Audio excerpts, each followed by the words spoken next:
ওগো নবীজি, যুদ্ধ করলে এক হাতে থাকে তলোয়ার আর এক হাতে থাকে ডাল, সুতরাং ডাল হিসাবে আমার 6 বছরের বাচ্চাটা কাজে লাগায়েন। সুবহানাল্লাহ।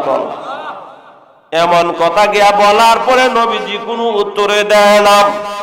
ছোট বাচ্চা হঠাৎ করে বলে, ইয়া রাসূলুল্লাহ, ইয়া হাবিবাল্লাহ, আমার মা যখন চুলার ভিতরে আগুন ধরায় বাড়িতে আমি দেখেছি বড় বড় লাকড়ির মধ্যে আগে আগুন ধরায় না, ছোট ছোট লাকড়ি গোলার মধ্যে আগুন ধরায়। কথা কোন ঠিক কিনা? এমনি ডাক দেবে, নবী গো, যুদ্ধের ময়দানে ওই যুদ্ধের চুলার মধ্যে যদি আগুনটা ধরাইতে হয়, ইমানের আগুন, ইসলামের আগুনটা যদি ধরাইতে হয়, তাহলে ওই যুদ্ধের ময়দানে আগে আমির হামজাকে দিবেন না। সুবহানাল্লাহ নাই? আরো জোরে কোন, ইয়া রাসূলুল্লাহ, এই যুদ্ধের ময়দানে আগে আবু বকরকে দিয়া আর ওই যুদ্ধের ময়দানে ইমানের আগুন ধরাইবা না। ওমরকে সামনে দিয়া, উসমানকে সামনে দিয়া, আলীকে সামনে দিয়া যুদ্ধের ময়দানে ইমানের আগুন ধরাইবা না। আমি 6 বছরের বাচ্চাটাকে যুদ্ধের ময়দানে, জিহাদের ময়দানে সামনে দিয়া ইমানের আগুনটা ধরাইয়া দাও।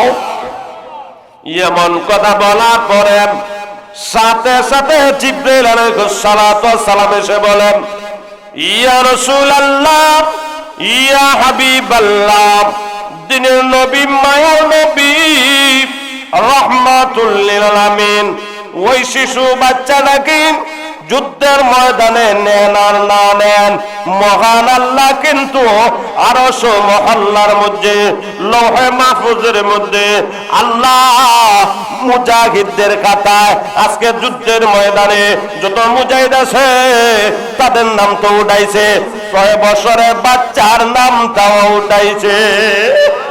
এক মহিলা ঘরের ভিতরে নিগুড় রাত্রে বসা, বেলাল চাইডে দেয়া যায়, ঘরে চাইডে দেয়া প্রত্যেক দিন বেলাল বলে, হাইয়া আলাস সালাহ, হাইয়া আলাল ফালাহ, আসসালাতু খায়রুম মিনান নাওম। এমন ভাবে বেলাল বলে, ওই দিন বেলাল এমন কথা বলা নাই, ওই হাইয়া আলাল জিহাদ, হাইয়া আলাল জিহাদ, কে কোথায় আছো রে, যুদ্ধের ময়দানে সকাল বেলায় চলে যাও। যেই নবীর কারণে আল্লাহ 7 আসমান 7 জমিন কুল কায়নাত আমারে তোমারে বানাইছে, ওই নবীকে বেঈমানেরা আর ওই দুনিয়াতে রাখবে না। মনে হয় আগামী কালকে যুদ্ধের ময়দানে নবীকে হত্যা করে ফেলবে, শহীদ করে ফেলবে। মহিলাটা শোনার পর ঘরের ভিতরে বসিয়া বসিয়া চোখের পানি ছেড়ে দেয়া কান্দে। 6 বছরের একটা শিশু ওই ঘরের ভিতরে, মহিলার বাচ্চা, হঠাৎ করে বার কান্নার আওয়াজ শুনে ঘুম থেকে জাগ্রত হইয়া যায়, চিৎকার মেরে ডাকতে বলে, মা গো, কেন আপনি কাঁদতেছেন এত নিগুড় রাত্রে? এমনি ওই মহিলাটা বলে, ছেলে রে, তোর বাবা ছিল, আজকে তোর বাবা নাই, মারা গেছে, যুদ্ধের ময়দানে শাহাদাত বরণ করেছে। এর ছেলে, যদি আজকে তোর বাবা থাকতো তাহলে যুদ্ধের ময়দানে পাঠায় দিতাম, উপযুক্ত যদি একটা সন্তান থাকতো ওই সন্তানটাকে যুদ্ধের ময়দানে নবীর সামনে নিয়ে দাঁড় করাইতাম। আজকে আপনি আমি কয়টা মানুষ আছে যুদ্ধের ময়দানে পাঠায় দেওয়ার জন্য মহিলা সন্তান রে? আমার প্রাণের ভাইয়েরা, 6 বছরের বাচ্চা ডাকতে বলে, মা, উপযুক্ত সন্তান নাইতে কি হয়েছে, আমি তো আছি। সুবহানাল্লাহ কান। ওই মহিলা ডাকতে বলে, চলো যদি আমার উপযুক্ত সন্তান থাকতো যুদ্ধের ময়দানে নিয়ে দিতাম, মুজাহিদদের খাতায় তার নামটা উঠতো শহীদ, ওই মুজাহিদদের মাদের খাতায় গার্জেন হিসাবে আমার নামটা উঠতো। সুবহানাল্লাহ কর। কি আশা করছে মহিলা মুজাহিদের মা হবে? সুবহানাল্লাহ। আজকে কয়টা মানুষ আছে আলেমের মা হতে চায় মহিলারা, আলেমের বাবা হইতে চায় পুরুষেরা।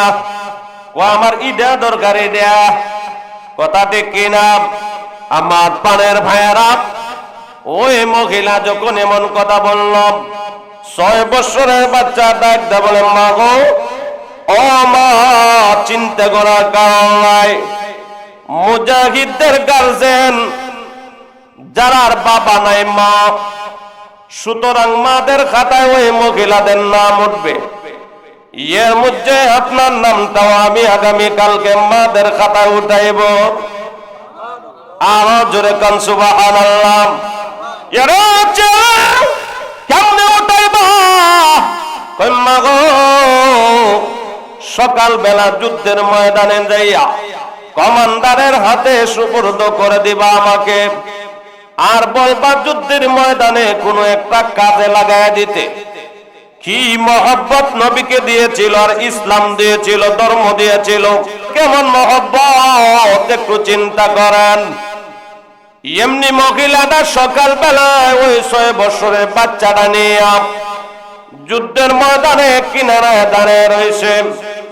কমান্ডার এসে দেখতে বলে, মহিলা গো, আজকে যুদ্ধের ময়দানে মহিলা নেওয়া যাবে না, আজকে যুদ্ধের ময়দানে বিদ্যা নেওয়া যাবে না, আজকে যুদ্ধের ময়দানে ছোট বাচ্চাদেরকে নেওয়া যাবে না, যাও যাও বাড়িতে চলে যাও। ওই মহিলাটা বলে, ও যুদ্ধের কমান্ডার, আল্লাহ নবীর দিনের নবী, মায়া নবী রাহমাতুল লিল আলামিনের কাছে আমার 6 বছরের বাচ্চাটা নিয়ে দাঁড় করাইবা, বলবা কোনো একটা কাজে লাগাইতে। কমান্ডার নেয় নাই, নবীর সামনে গিয়া এগুলা বর্ণনা করল। কিছুক্ষণ পরে ওই মহিলাটাকে ছোট বাচ্চা ডাক দে বলে, মা গো, এমনি হবে না, নবীও আসবে না, আর কমান্ডারও আসবে না, তুমি স্বয়ং নিজে নবীর সামনে নিয়ে আমাকে দাঁড় করাও, আমি নবীকে 2-1টা প্রশ্ন করব। ওই মহিলাটা চোখের পানি ছেড়ে দিয়ে কান্দে আর বলে, ছেলে রে, এমন বুদ্ধি আর আকল তো জ্ঞান তো তোর এখনো হয় নাই, কেমনে করে নবীকে প্রশ্ন করবে? আমার ওই সাহস না নবীর সামনে যাওয়ার। কয়, আপনি আগে একটু নেন, এরপরে কথা বলবো না।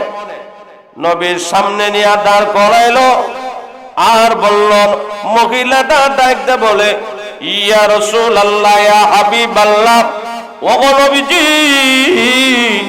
যুদ্ধ করলে এক হাতে থাকে তলোয়ার, আর এক হাতে থাকে ডাল, সুতরাং ডাল হিসাবে আমার 6 বছরের বাচ্চাটা কাজে লাগায়েন।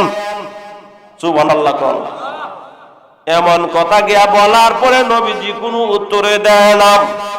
ছোট বাচ্চা হঠাৎ করে বলে, ইয়া রাসূলুল্লাহ, ইয়া হাবিবাল্লাহ, আমার মা যখন চুলার ভিতরে আগুন ধরায় বাড়িতে আমি দেখেছি, বড় বড় লাকড়ির মধ্যে আগে আগুন ধরায় না, ছোট ছোট লাকড়ি গোলার মধ্যে আগুন ধরায়। কথা কোন ঠিক কিনা? এমনি ডাক দেবে, নবী গো, যুদ্ধের ময়দানে ওই যুদ্ধের চুলার মধ্যে যদি আগুনটা ধরাইতে হয়, ইমানের আগুন, ইসলামের আগুনটা যদি ধরাইতে হয়, তাহলে ওই যুদ্ধের ময়দানে আগে আমির হামজাকে দিবেন না। সুবহানাল্লাহ নাই? আরো জোরে কোন, ইয়া রাসূলুল্লাহ, এই যুদ্ধের ময়দানে আগে আবু বকরকে দিয়া, আর ওই যুদ্ধের ময়দানে ইমানের আগুন ধরাইবা না, ওমরকে সামনে দিয়া, উসমানকে সামনে দিয়া, আলীকে সামনে দিয়া যুদ্ধের ময়দানে ইমানের আগুন ধরাইবা না। আমি 6 বছরের বাচ্চাটাকে যুদ্ধের ময়দানে জিহাদের ময়দানে সামনে দিয়া ঈমানের আগুনটা ধরায়া দাও। এমন কথা বলার পরে সাথে সাথে জিবরাইল আলাইহিস সালাতু ওয়াস সালাম এসে বলেন, ইয়া রাসূলুল্লাহ, ইয়া হাবিবাল্লাহ, দিনের নবী, মায়ার নবী, রাহমাতুল লিল আলামিন, ওই শিশু বাচ্চাটাকে যুদ্ধের ময়দানে নেন আর না নেন, মহান আল্লাহ কিন্তু আরশ মহল্লার মধ্যে, লৌহে মাহফুজের মধ্যে আল্লাহ মুজাহিদদের খাতায় আজকে যুদ্ধের ময়দানে যত মুজাহিদ আছে তাদের নাম তো উঠাইছে, 6 বছরের বাচ্চার নামটাও উঠাইছে। শুধু তাই নয়, তার মাদের গার্জেন আছে, মার নামটাও মাদের গার্জেনের নামের মধ্যে আছে। এমন কথা বলার পরে এমনি করে নবীজি ঘোষণা দে, তাহলে আমি কি আর বাকি, আমিও দুনিয়াতে ওই বাচ্চার মার নামটা উঠাইয়া দিলাম। কেমন মহব্বত নবীরে দিয়াছিল, আর নবীর দিন রে দিয়াছিল, নবীর ধর্ম রে দিয়াছিল। কিন্তু আজকে আপনি আমার কেমন মহব্বত, মাহফিল যাচাই বাছাই করি একটু বুঝলেন আপনারা। আল্লাহ বলেন, কুল ইন কুনতুম তুহিব্বুনাল্লাহ ফাত্তাবিউনি ইউহিব্বুকুমুল্লাহ ওয়া ইয়াগফির লাকুম যুনুবাকুম ওয়াল্লাহু গফুরুর রহিম। আল্লাহ বলেন, যদি আল্লাহকে পাইতে হয়, ভালোবাসতে হয়, তাহলে নবীরে আগে ভালোবাসতে হবে, নবীর আদর্শে আদর্শবান হতে হবে, নবীর অনুসরণ করতে হবে। তাহলে আল্লাহ আপনি আমার পুরস্কার কি দিবে, আপনি আমাকে আল্লাহ মাফ করে দিবে। মারা যাওয়ার আগে সম্পূর্ণ গুনাহ মাফ করিয়া মরতে দেরি হবে, আল্লাহ তোর জান্নাতে যাইতে দেরি হবে না।